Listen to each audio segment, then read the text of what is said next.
Hey, this is Adam here with the Solar Truth again. So I have a very interesting topic today, and it is why the Cybertruck will never exist. And there's a lot of Cybertruck videos. I know, just another one of those Cybertruck video groupies, but this is a little bit different. So you got me. I actually pre-ordered a Cybertruck too. Put my $100 in there, and I hope I get one. Like I think it's kind of cool. Like I like kind of sci-fi, spacey stuff. Like the design at first I was a little weird about. Like honestly, just like everybody else, I was like, what the heck? And then I was like, dude, this thing's pretty cool. Shut up and take my money. Why would you only take $100 for one thing? That's just a strange, $100 refundable deposit. It sounds great. Yeah, it's only 100. But that's going to get a lot of people kind of like me. I mean, I probably would actually get it if it comes out, but a lot of people are just going to put that $100 down, but they can't afford, financing a $40,000 to $70,000 new vehicle and registration and all this stuff. But they can afford $100. So it doesn't give you a good picture at all of serious people. You literally might have 90% people cancel that thing. But what it does give you is a number you can take to your bank or take to investors and say, I got 250,000 deposits. 250,000 people will buy my vehicle, and so that's going to get you investor shareholder money. It's also going to get you possibly bank loans and stuff like that. And Elon Musk has done stuff like this in the past. So it makes more sense that that's kind of why he did that. And did I say two reasons? Because really that's one reason, money.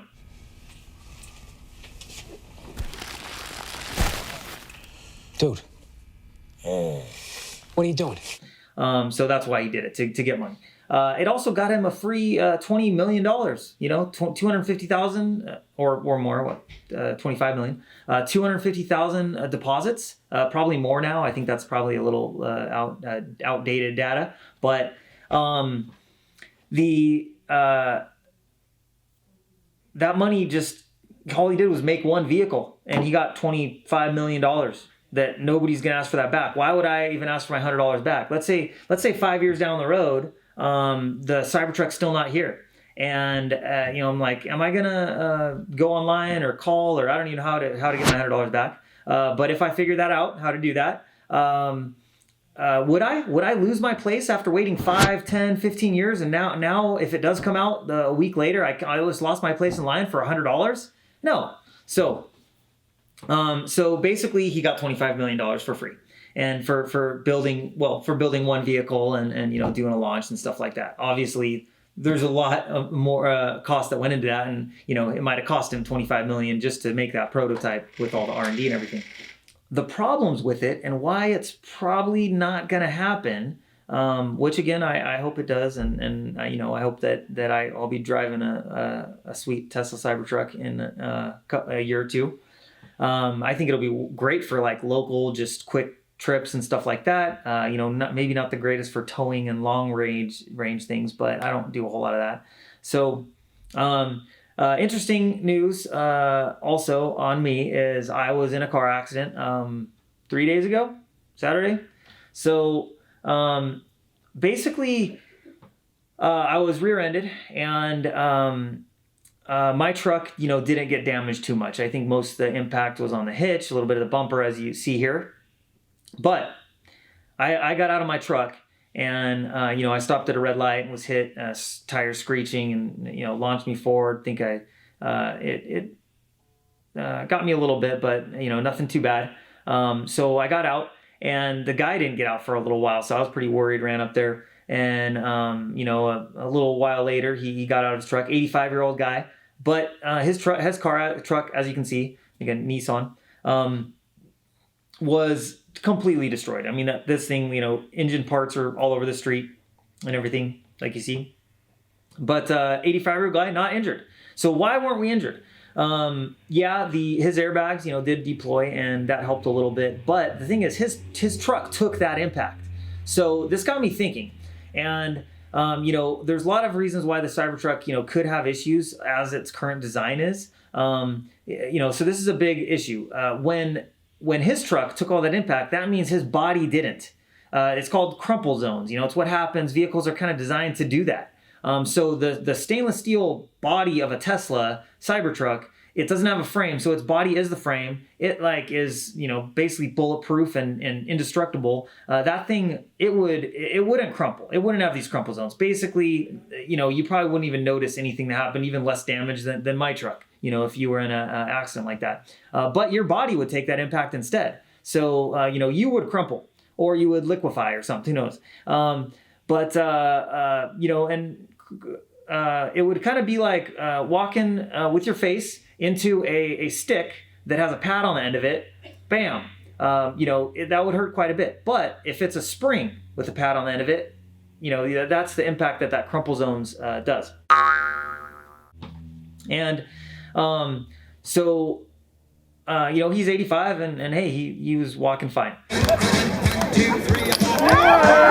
Not only that, but now let's say you crash in your Tesla Cybertruck and your body takes that impact, bam, you know, you liquefy or something, or your body, you know, you break some bones. It's just very painful. But then you have a huge pile of lithium-ion batteries under you that also explode. Okay, so you might say that in the defense of Tesla, that batteries, you know, are going to have protection in a car. And that's true. They definitely do, actually. They do a really good job of that. And most batteries, whether it's solar or in a car, lithium has a very good electric kind of protection where, you know, if there's any problem with voltage or amperage, it's going to not keep going and overcharge or have problems. But, you know, that's not 100%. And, you know, there's actually a YouTube video of some kind of crazy Russian guys that want to see how dangerous lithium batteries are. So you see here, they're like flinging batteries and making them explode. It's kind of crazy. So yeah, the defense on that is you're not going to, you know, throw a Tesla against a wall, but you know, it can crash. So that's a hazard that can happen, and a gas car could explode in that case too. Lithium battery fire, though, you just can't put out, which is the main problem, and could go for hours and put out toxic fumes and everything. So, but that's not it. You know, you could have lithium-ion batteries that explode just charging. So here's a hoverboard that, you know, starts exploding, catch fire, and it was good thing there was a camera, fire alarm or whatever. But yeah, that might be a cheap component, not well-made hoverboard, but there's an electric bike, same kind of thing, and you can't put that fire out. I mean, it's a pretty crazy fire, and it melts the whole frame together. You know, it ends up being pretty hazardous. And these are just small battery packs, what we're talking here. So, but it's like, okay, just hoverboards and electric scooters, but nope, it's Teslas too. Just charging at a charger, it you know, explodes, catches fire, and just ends up being quite a hazard. Complete melted car. So this is an issue, and especially with you know, bigger batteries, the longer range, you know, the bigger it is, the more danger it's going to be. So it's just something to consider. I mean, hey, I still pre-ordered the Cybertruck, and hopefully I get one and just don't crash. You know, Elon Musk has even gotten a lot of heat for this, no pun, but a lot of people have brought up these deaths and exploding. There's actually a interesting website I just found called TeslaDeaths.com. It's kind of scary, but you can put it keeps track of all the deaths. But from 2011 to 2015, there's normally about 325 internal combustion vehicle deaths every year. And Elon talks about how dangerous that is, and yeah, gas obviously can catch on fire, and you know, cars can explode too. You know, so why don't people talk about that? Well, I mean, they do, but it actually is kind of more serious with Tesla, because you have these lithium-ion batteries that you can't put these fires out, and then you have these mechanical doors that don't open when the power goes out. So you have a combination of just problems.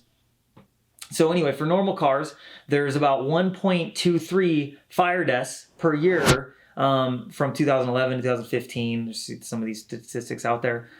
So in combustion engines, Tesla doesn't even have 1 million cars, you know, out there. How many are there actually? Like it's kind of a bit more scary than that. Last year in Florida, a man died after his Tesla crashed into a tree and exploded. In December, in New Hampshire, a woman died. Her car ignited after a crash. 2 teenagers in Fort Lauderdale, Florida, died after Model S crashed and the battery caught fire. And there's more. So there's 20 reported fire crashes and over 5 deaths in the last 14 months. So, that's like, you could say that's like 400 or 500% more on average over the last few years. And the more people that get Teslas, the more common that kind of is. And yeah, we can, I'm sure there can be things done about that safety, but with a stainless steel body, it could be worse or better. It's hard to say because you're going to have less, crumple zones might be bad actually for a battery situation where the batteries are impacted more and explode because of that. But they also might be good because you have less impact if you don't crush the batteries. Either way, now you have this stainless steel coffin that you're trapped inside that could be exploding as you get very injured. So it's just not going to pass DMV regulations. And that's kind of the main thing. There's no mirrors, certain things can be solved. I think because there's so much desire for something like this, it will eventually there will be a Tesla truck. It just will probably be a lot different than the current design, even though I think it's kind of a cool design. But the thing is too, would he just promote this even though he's not going to knows it's not going to happen, just to get that money and raise investor money and stuff? Because a lot of people also have talked to me and praised Tesla and Elon Musk because they say that, other cars, GMC, Pontiac, Ford do these prototypes and they have this car that comes out. Everybody knows it's not going to happen. You got this cool, like space age, like Homer Simpson car.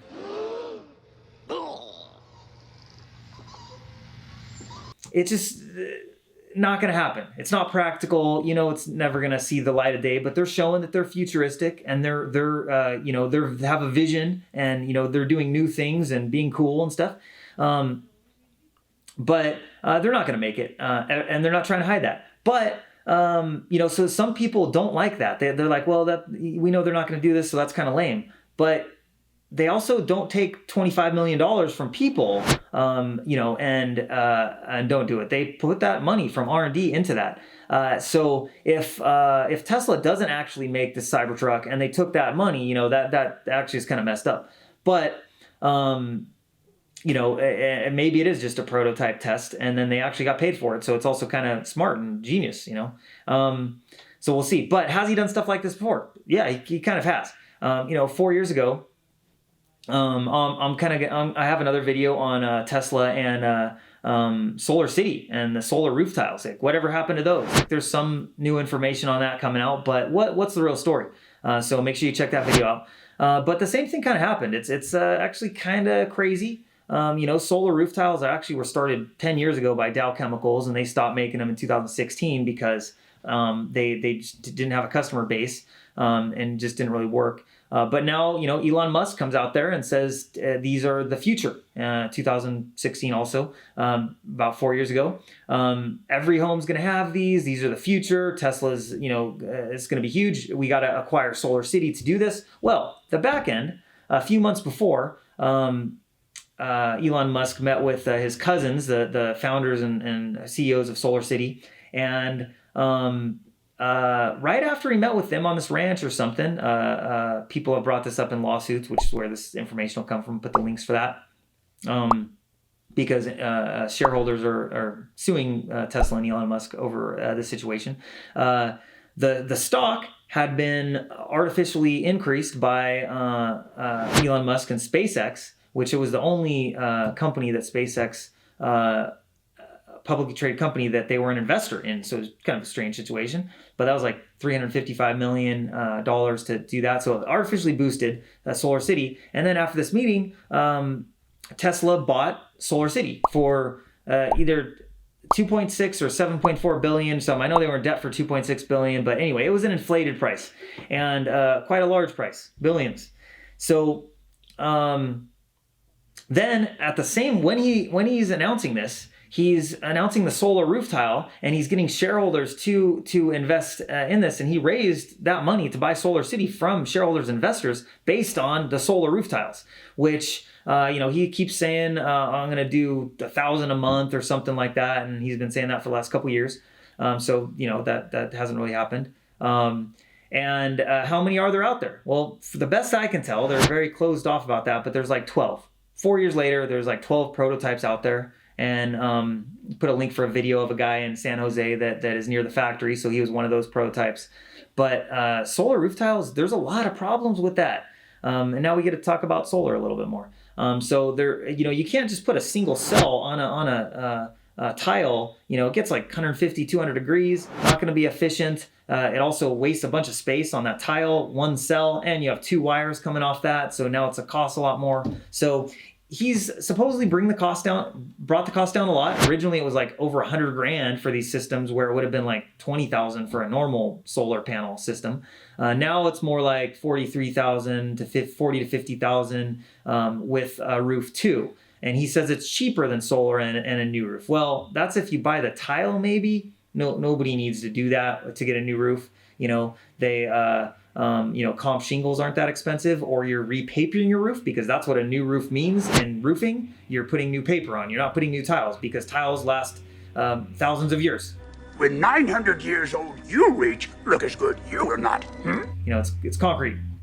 It's actually less expensive, no matter how you look at it, to do regular panels that you can work on easier, replace one, and have just a lot more options for that. And even putting new paper on your roof, it's still going to be about 20 to 30 or 40% cheaper to do that, less expensive. And yeah, the roof tiles, the solar glass does look pretty cool. And it's still just not really there yet, though. And I keep seeing new things that it's coming soon. They're on version 3 now, I guess. But anyway, Elon Musk and Tesla is also in a lawsuit with Wamart. Now that the SolarCity, they bought SolarCity. 7 of those systems caught on fire because of just really bad work. People literally said they had no training and didn't know what they were doing. And there's wire management issues and just electrical problems. So Walmart wants all 240 stores solar removed, and that lawsuit's still pending, I guess. So Walmart brought up a lot of stuff I've talked about with like the family and with solar. So this makes you think, okay, there's more problems with battery. There's batteries exploding and stuff like that. And now there's also just all the stuff that is said that doesn't happen with Tesla, even though, man, he does also set stuff and does stuff that nobody thinks will ever happen, like SpaceX and the boring project stuff. And there's some amazing things. Overall, with all these factors, it's a very likely scenario that the Cybertruck, as like we've seen it, will never come out. And there's just might be too many problems, and it might be a way to just have gotten investor money and got money from people and engage their interest and stuff. I'm sure they're going to do something. Cars are what Tesla can actually make money on. Unlike solar, where they pretty much cut the throat of SolarCity after they dropped it and after they took it over. And they do like 10 or 20% of the solar installations that they used to do, because they don't advertise and they don't go door to door and telemarketing and do a lot of stuff that SolarCity used to do, which did annoy a lot of people and is why a lot of people don't like solar now. And it's very interesting. But anyway, I do hope the Cybertruck comes out, and I do want one. And I think it's, for motorcycles, even for camping and just charging and saving money in gas. It's pretty cool, and being bulletproof, hopefully that's cool too. Like I think it could be a really sweet superhero vehicle. Actually, it'd probably be like a police officer vehicle too. I mean, it could be used in a lot of different things, and people have talked about that. But could also be dangerous, and gonna probably have to change the design a lot to actually be accepted by the DMV and local and federal laws and regulations. Even like the bumper lights, the Cybertruck right now, they're like kind of behind the tailgate, so you have to have the tailgate down. It doesn't really make sense. Maybe you can see through it or something. But anyway, they have to be on the body. There's and no mirrors, just a lot of different problems to get around. Just a big combination of things. So thanks for watching. Hope you learned some things here. I think there's a lot of interesting information that I found out the more research I did into this. And make sure to watch the other video that kind of relates to this, the Tesla and SolarCity and or the solar glass, system. And see you next time on the Solar Truth.